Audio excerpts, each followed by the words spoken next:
La décision de Donald Trump de reconnaître Jérusalem comme capitale d'Israël a été condamnée quasi unanimement dans le monde entier, des Européens aux pays arabes en passant par le pape.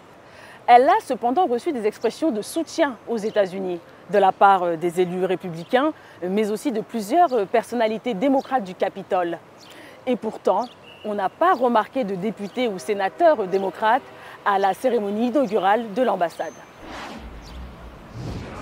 Pas un seul des élus démocrates, même ceux qui sont ouvertement pro-israéliens, ne s'est joint à la célébration du 14 mai. Et pourtant, le leader de la minorité démocrate au Sénat, le New-Yorkais Chuck Schumer, appelait déjà le président en octobre dernier à transférer l'ambassade de Tel Aviv à Jérusalem, déclarant que cette décision allait montrer au monde que les États-Unis reconnaissent définitivement Jérusalem comme la capitale d'Israël. J'ai soumis une proposition de loi en 1995 qui dit que nous devrions déplacer l'ambassade. J'ai exhorté le président Clinton, le président Bush, le président Obama et le président Trump à déplacer l'ambassade. Parce qu'Israël doit décider où est sa capitale et je continuerai à le faire avec chaque président. Même son de cloche pour le sénateur Ben Cardin du Maryland, leader démocrate au sein de la Commission aux affaires étrangères. Il a, lui aussi, réitéré son soutien. Jérusalem est la capitale d'Israël, il n'y a rien de nouveau, a-t-il déclaré. Par le passé, la candidate à la Maison-Blanche, Hillary Clinton, a elle-même défendu la position actuelle de Donald Trump.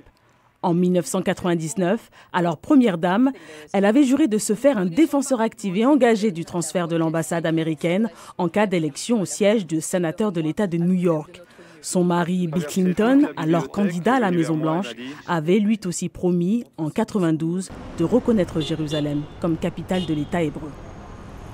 Mais de nombreux démocrates ont dénoncé une décision prématurée de Donald Trump, craignant un regain de violence, notamment contre les intérêts et citoyens américains dans la région.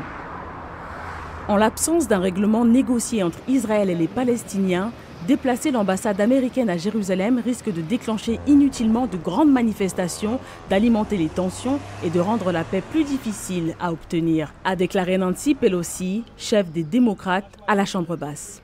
La sénatrice démocrate Dianne Feinstein de Californie a déclaré « L'avenir de Jérusalem est une question qui devrait être décidée par Israël et les Palestiniens, pas unilatéralement par les États-Unis ». Et l'ancien candidat démocrate à la présidentielle Bernie Sanders, le seul candidat à être de religion juive, a averti que l'action de Trump pourrait endommager de manière irrémédiable les efforts de paix. Le déplacement de l'ambassade américaine de Tel Aviv à Jérusalem s'est accompagné d'un bain de sang à Gaza.